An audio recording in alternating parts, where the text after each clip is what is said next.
अस्सलाम वालेकुम दोस्तों, जीए सिंध। मां अॼु दोस्तनि खे पहिरियों गुज़ारिश कंदुसि त मुंहिंजो यूट्यूब चैनल सब्सक्राइब कयो, फॉलो कयो।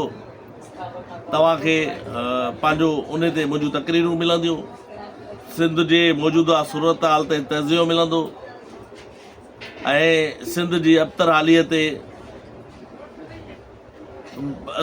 अब्तर हालीअ जो ज़िम्मेवार केरु आहे ऐं असांखे छा करणु घुरिजे, सलाहूं ऐं वसार उन ते पंहिंजो ख़्यालनि जो इज़हार कयो वेंदो।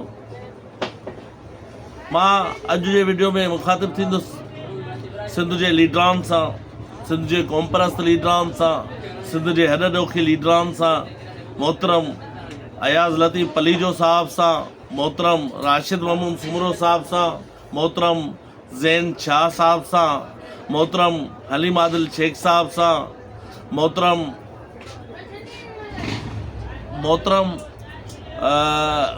सनान ख़ान कुरैशी साहब सां ऐं ॿियनि जेके बि लीडर आहिनि उन्हनि सां। साईं, असां सियासत कई आहे, असां सियासत सां मल्हायो आहे, असां सिंध सां मल्हायो आहे, असां सियासत में पाण मल्हायो आहे सिंध सां। हर वेले, हर विख ते, हर क़दम ते, हर ॾाढाईअ ख़िलाफ़ु, हर ज़ुल्म ख़िलाफ़ु, हर उन बदमाशी ख़िलाफ़ु जेका सिंध जे अगेंस्ट वई आहे, सिंध खे नुक़सानु ॾींदड़ रही आहे। तव्हांजी जिदोजहदुनि खे, तव्हांजे पंहिंजो कोशिशुनि खे, तव्हांजी बुर्दबारी खे ऐं तव्हांजे हर उन क़दम खे जेको सिंध जे फेवर में वियो आहे उनखे सलाम पेश करियां थो।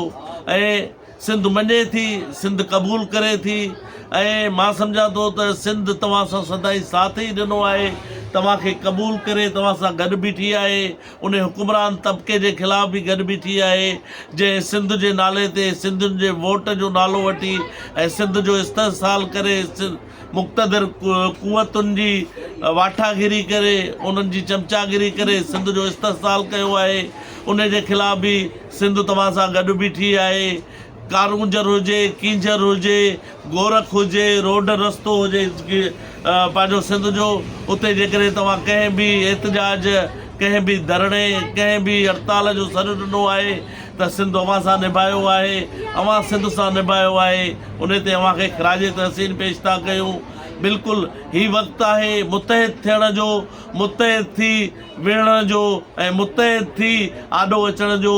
ॾिसो था, असांजे वसीलनि ते होरिया कब्ज़ा कया विया, असांजे वसीलनि ते होरिया टेस्ट केस तौरु DHA ठाहिया विया, बहरिया टाउन ठाहिया विया, ज़ुल्फ़कार आबाद अॾिया विया ऐं टेस्ट केस तौरु ई असांजे कींजर ते कब्ज़ो कयो वियो ऐं उन खां पोइ हुननि जी हिमत वधी असांजे कारूंजर ते कब्ज़ो करे उन जा ठीका ॾिनऊं। हिते जेके हिननि जा पंहिंजो पालियल आहिनि, जेके सिंधी क़ौम जे वोट सां कॾहिं बि चूंडियल न आहिनि, सिंधी क़ौम उन्हनि खे मुतअदद दफ़ा रद्द करे चुकी आहे।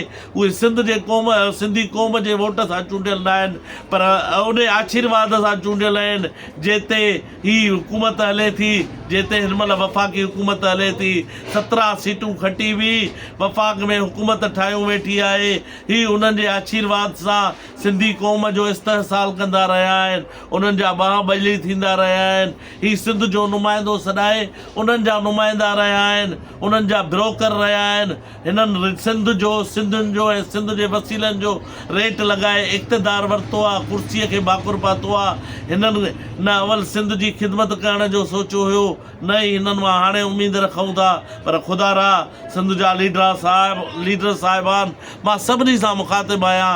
हिन वक़्तु सिंध खे मुतहिद लीडरनि जी ज़रूरत आहे। मां ज़ुल्फ़कार जूनियर खे बि चवंदुसि, मां रियाज़ चांडे खे बि चवंदुसि, मां राशिद ममून सूबरे खे बि चवंदुसि, मां अयाज़ लतीफ़ पलीजे खे बि चवंदुसि, मां हलीम आदिल शेख खे बि चवंदुसि, मां ज़ैन शाह खे बि चवंदुसि, ऐं ॿियनि नंढनि वॾनि लीडरनि खे बि चवंदुसि हिन महिल सिंध सां निभाइण जो टाइम आहे, हिन महिल सिंध सां बीहण जो टाइम आहे।